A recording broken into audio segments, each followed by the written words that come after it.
Hi, I'm Don from DonDronesOn.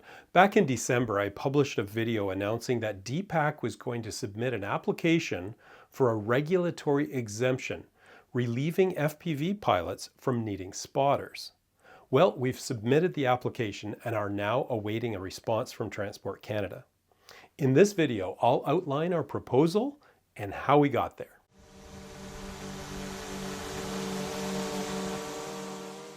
In my December announcement, I called for volunteers to form a task force to pull together our proposed exemption. 17 of us got together by video conference and email exchanges to discuss the approach, consider flight conditions, and do the risk assessment. While we didn't always agree, everyone was listened to. Discussions were civilized and constructive, and I think we all stand behind the points we finally settled on. The end result was a 25-page application document that was submitted to Transport Canada on March 23rd. Let's go through the key points of the document, but please remember, this is just a proposal at this point. It has not been approved by Transport Canada. We start out by setting the context. We present the two RPAS regulations we're seeking relief from, 901.11, visual line of sight, and 901.38, use of first-person view devices. We emphasized that the intent of the exemption was to focus exclusively on FPV goggles, not the classic handheld display units. Now, this may end up being a point of contention with TC because the current regulations do not differentiate between FPV goggles and the standard camera view display on your phone or controller. They are both considered FPV devices. I'm sure TC totally gets that there is a difference, and we hopefully will stay out of the weeds on that point. We then paint the picture of drones being exceptionally safe overall. On the aviation front, there have been only 3 collisions with manned aircraft in Canada ever, and none were FPV drones. We go on to discuss RPAS incidents causing death, focusing on non-military situations, obviously. It turns out that there have been a total of 15 deaths worldwide resulting from collisions with RPAs over the past 50 years. 15 deaths in 50 years. All of these cases have been RC aircraft or helicopters. None of them were multicopter drones, let alone FPV drones. And none of them were in Canada. Now, not to diminish any death, this is an extraordinarily low fatality rate, less than 0.3 deaths per year on average. By way of comparison, there are roughly 1,800 deaths in motor vehicle accidents in Canada per year, and 40,000 in the US. In the US alone, annual rates of death due to being hit by a baseball or a golf ball are an order of magnitude higher than being killed by an RPAS. And let's not forget, there have never been any deaths ever due to multicopter drones. But what about personal injuries? We found a recent study from the University of Florida that examined about 4,000 drone-related injuries from across the US over a 5-year period. Now, sure, there were a few very serious injuries, but 95% were minor, falling into the treat and release category. Not surprisingly, most were finger lacerations to the pilot. Ouch. We were not able to find a comparable Canadian study, but a helpful researcher at the Ottawa General Hospital dug into their injury database and found nothing in there tagged as drone-related. Now, this was not a thorough study, but it's notable that drone-related injuries are not common enough to warrant a specific tag or category. The bottom line from all of this is something we drone enthusiasts fully understand. Flying drones is an extremely safe activity. Probably the biggest risk is to ourselves as pilots. The public is safe. But the most important item we share in the introductory section of the document is the fact that Canada wouldn't be the first to have an exemption for FPV pilots.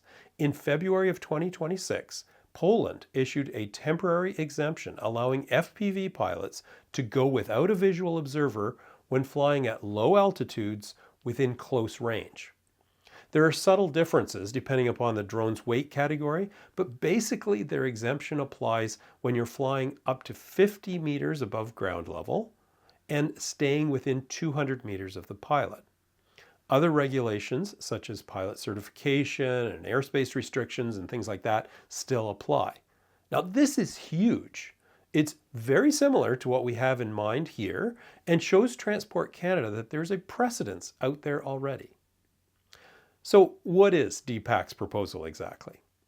Well, the team based our proposal upon 4 key principles: aviation safety, bystander safety, maintaining a good fit with existing regulations, and finally, ensuring that any conditions we imposed would not unreasonably restrict typical FPV flights.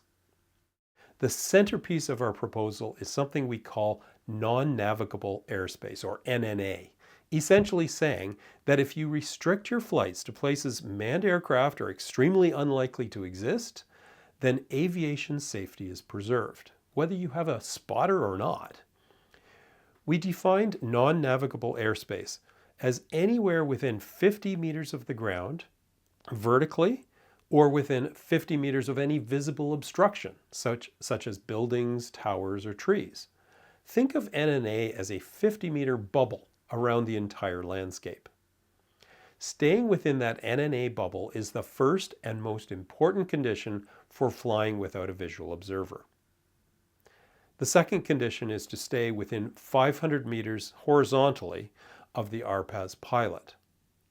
Third, you must stay 30 meters horizontally away from any bystanders. 4, the takeoff weight of your drone must be less than 1 kilogram. Number 5 is that your entire flight must take place during daylight hours. 6 is that the pilot must complete both the existing DPAC safety course and a new course tentatively called the DPAC FPV safety course. Finally, and this is very important to understand, the pilot must comply with all current RPAS regulations other than the 2 VLOS related ones, 901.11 and 901.38.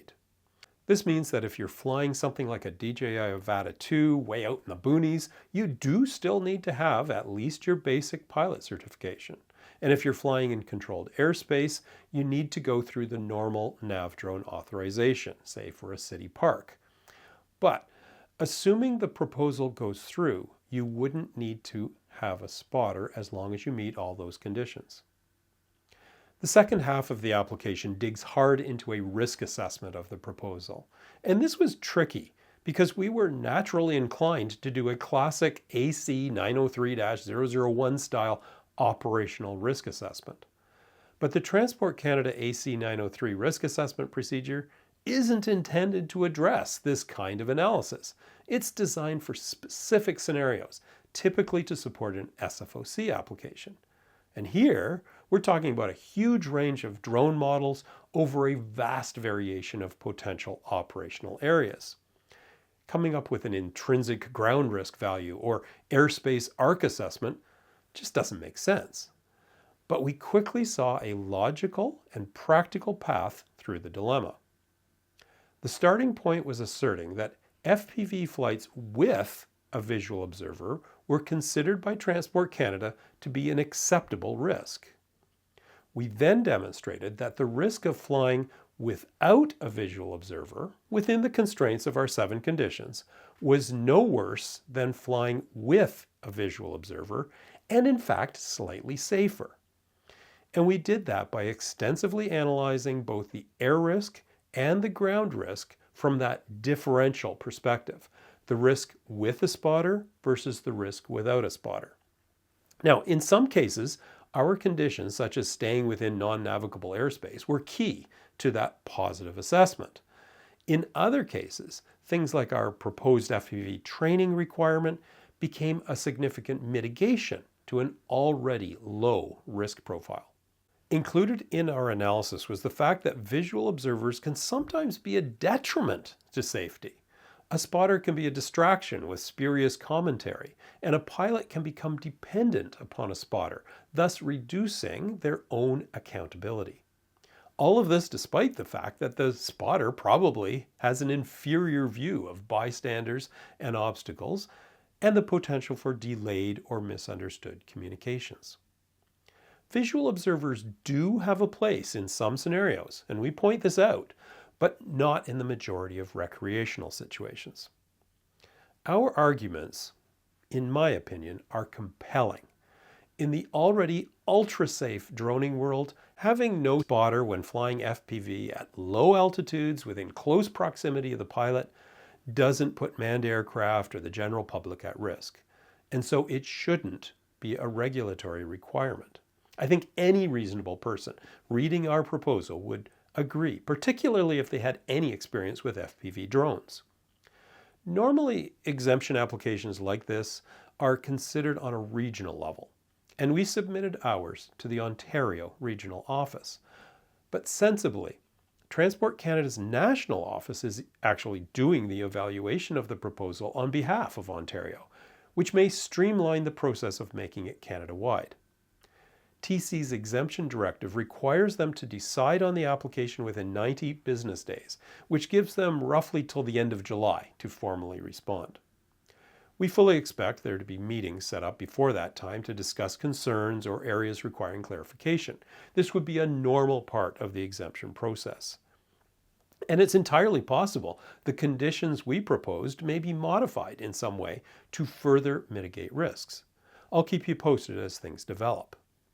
Now, since this is an active discussion with Transport Canada, we're not going to distribute the draft application. That may cause confusion.